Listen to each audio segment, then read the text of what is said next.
하는지 구역부터 먼저 정하는 거죠. 그래서 이 개발계획 공무원 대표적인 게 용산이에요. 용산. 서울의 용산이죠. 그 미군 기지 있던 거 다 어디로? 평택으로. 험프리 기지인가 거기로 탁 떠나갔죠.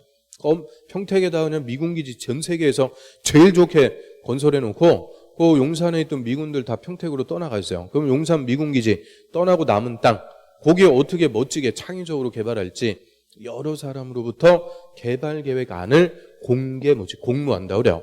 공모하려면 어디를 개발하는지 구역부터 먼저 정하는 거죠. 그래서 이거 당연한 거고요. 그럼 박스 보세요. 박스에 또 1, 2, 3, 4, 5개니까 그게 종래 2번이나 그냥 단독 기출이죠. 단독 기출. 잘 물어봐요. 그래서 이 개발 구역을 먼저 정할 수 있는 거. 자, 용도지역 그 3개. 1번, 2번, 3번. 그 3개만 딱 봅니다. 자, 1번에 자연녹지 지역이라고 써있죠. 자연녹지. 그 다음 2번은 생산녹지. 그래서 3번은 도시적 외유지역. 우리 도시적 외유지역을 비도시. 요 딱 3개만 봐요. 자연녹지, 생산녹지, 비도시적. 자, 이 지역들은 녹지나 비도시. 우리 일단 비도시적 어디를 얘기해요? 비도시. 비도시적은 도시적이 아닌 것. 관리, 농림, 자연환경 보전. 그러면 자연녹지, 생산녹지, 비도시. 얘들 다 무슨 목적의 용도지역이에요? 보전 목적.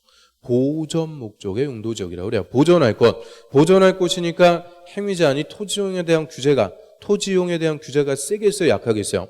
규제가 센 거죠. 규제를 세게 해야 개발 못하고 보전이 되니까 이 지역들은 규제가 센 곳이에요. 행위자니. 그럼 규제가 세다는 것은 토지를 이용해 먹을 가치가 없다. 토지용 가치가 없어요.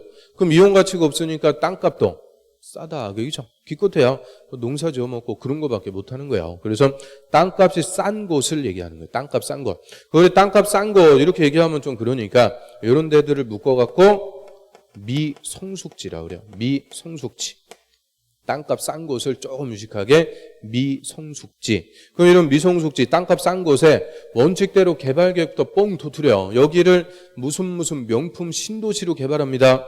뻥 터뜨려 버렸다. 그럼 나중에 구역 지정할 때 가면은 다 투기해 나갖고는 땅값이 몇십 배 뛰어버려요. 그럼 땅값 몇십 배 뛴 상태에서 구역 지정해갖고 효율적으로 사업하기가 어려워지는 거죠. 그래서 이런 땅값 싼 것, 미성숙지는 땅값 오르기 전에 구역부터 먼저 꽝 지정해 놓는 거예요. 꽝 지정해서 묶어두고 차근차근 개발계획 수립해서 효율적으로 사업할 수 있게끔 이런 땅값 싼 곳은 구역부터 먼저 지정할 수 있는 예외를 인정을 해주게 되죠. 그래서 이런 게 애우는 게 아니고 개념만 딱 이해하면 당연한 거예요. 자연녹지, 생산녹지, 비도시 이런 미성숙지는 구역부터 먼저 지정할 수 있다.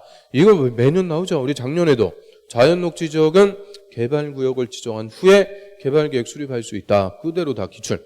거의 매년 나옵니다. 그래서 이 개발계획을 수립하는데요. 자, 지정권자 수립해요. 근데 옆 페이지로 합니다. 자, 맨 밑에 개발계획의 내용 봐요. 개발계획의 내용. 자, 개발계획에는 다음 사항이 포함돼야 된다. 그래서 개발계획의 내용. 그 박스에 1번. 개발구역의 명칭, 무슨 신도시, 뭐 검단 신도시, 뭐 이런 명칭, 위치, 면적. 또 2번에 개발구역 지정하는 목적, 사업의 시행 기간. 그 밑에 4번 시행자에 관한 거, 밑에 시행 방식, 뭐 인구 수용 등등등 해갖고 한 페이지 넘겨보시면은 그 몇 번까지 있어요? 17번. 17번. 그 밖에 대통령령이 정하는 게 또 14번. 더럽게 많은 거예요. 거의 두 바닥 되죠, 두 바닥. 개발계획의 내용이 엄청 많습니다. 왜요? 개발사업 전반의 지침. 개발사업에 관한 모든 게 다 들어가는 거니까 내용들이 엄청 많을 수밖에 없죠. 그래서 그냥 개발사업에 관한 게 다 포함된다. 다 포함되는 계획이 개발계획이다. 이렇게 생각하시면 되고요. 뭐 어린이집이라든지 이런 것들도 다 들어가는 거예요. 어린이집 같은 거 요새 보육 문제 중요한 거죠. 그래서 어린이집 뭐든 하여튼 다 들어간다. 이렇게 생각하시면 되고요. 자, 그런데 옆 페이지로 합니다. 245페이지. 그 개발계획 수립할 때 동의. 거기다 별표.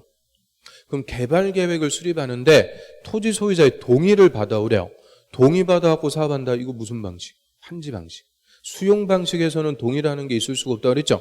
환지 방식일 때. 환지 방식은 토지 소유자의 동의받아갖고 하는데 그 동의를 최초로 개발계획 수립할 때 동의를 다 받는 거죠.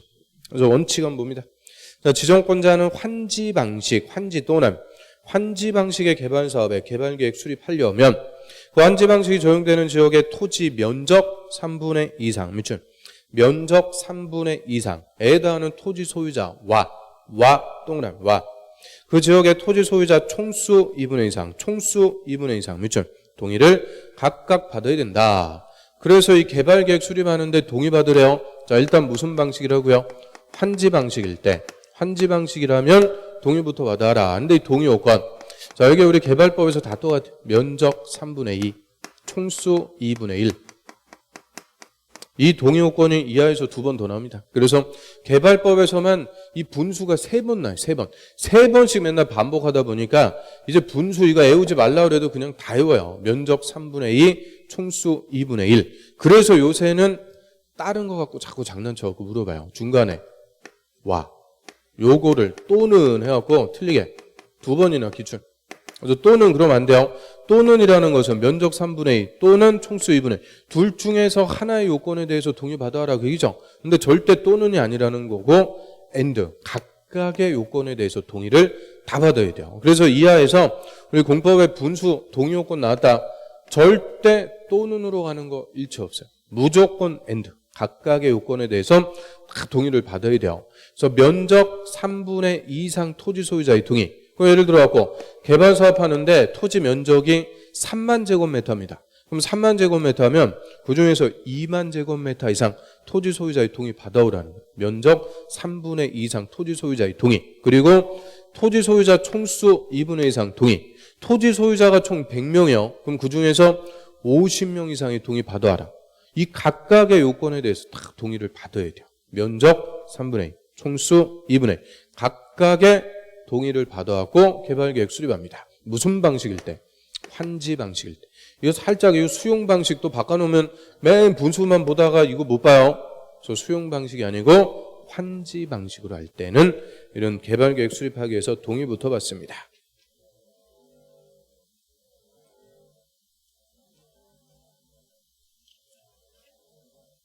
자, 이 정도 하고요. 자, 248페이지로 와보세요. 248페이지. 그럼 이제 개발계획도 수립해갖고 개발구역 지정하는 게 원칙. 그럼 개발계획 수립해서 개발구역을 지정하는 사람, 고자들을 지정권자라고 합니다. 지정권자. 이 지정권자가 우리 개발법에서는 주인공이에요.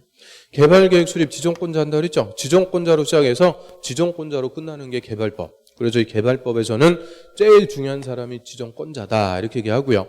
시험에서도 매년 나옵니다. 매년 나오는 가장 주인공, 이 개발법의 주인공이 지정권자. 그러면 개발구역을 지정해서 신도시 개발, 이게 이꼴 뭐냐? 자치권. 관할구역에 개발구역 중에서 신도시 개발시켜 나갈 수 있는 권한, 이게 스스로 관할구역을 통치해 나간다. 자치권이죠. 그래서 우리 지정권자 하면 원칙은 누구냐? 자치권을 갖는 시도지사, 특별시장, 광역시장, 도지사, 시도지사 또는 인구 50만 이상 대도시의 시장. 그래서 시도지사나 대도시장이 관할구역의 계획적 개발이 필요하면 원칙적으로 개발구역을 정할 수가 있다고 그래요. 시도지사, 대도시장이 원칙적인 지정권자. 그리고 시도나 대도시 관할구역 단위로 개발구역 정하는 게 원칙이에요. 그런데 대규모로 개발. 이때는 시도나 대도시에 걸쳐가지고 개발구역 지정할 수도 있어요. 우리 예를 들어갖고 서울특별시 그리고 경기도 성남시 하남시 걸쳐가지고 위례 신도시, 검단 신도시, 위례 신도시 다 2기 신도시죠. 거의 개발 끝난 건데 자 그럼 위례 신도시 같이 서울특별시 경기도 시도에 걸쳐갖고 개발구역 지정해요. 이때는 특별시장하고 도지사가 서로 협의해요. 협의해서 지정할 자를 정합니다. 협의해서 지정할 자를 정한다. 그래서 시도나 대도시에 걸칠 때는 협의해서 누가 지정할 거냐 정하는데 이 협의라는 게 잘 될까 안 될까? 안 돼요. 협의가 잘 안 됩니다. 왜 안 되겠어요? 이 개발 사업하면은 엄청난 개발 이익이 발생하죠. 그 개발 이익을 자기가 챙기려고 그러는 거예요. 자기가 먹으려고. 그래서 서로 이거는 지가 하겠다고 싸워요. 서로 지가 안 하겠다. 여러분한테 뭐 시키면은 서로 안 하려고 그러죠. 그런데 이거는 안 하려고 하는 게 아니고 서로 자기가 하겠다고 싸우는 거예요. 그래서 이건 협의가 안 되더라. 그러면 특별시장하고 도지사 협의가 안 돼요. 그럼 위에 누구밖에 없어요? 특별시장하고 도지사 위에 국토부 장관. 짜잔. 이제 제일 높은 사람.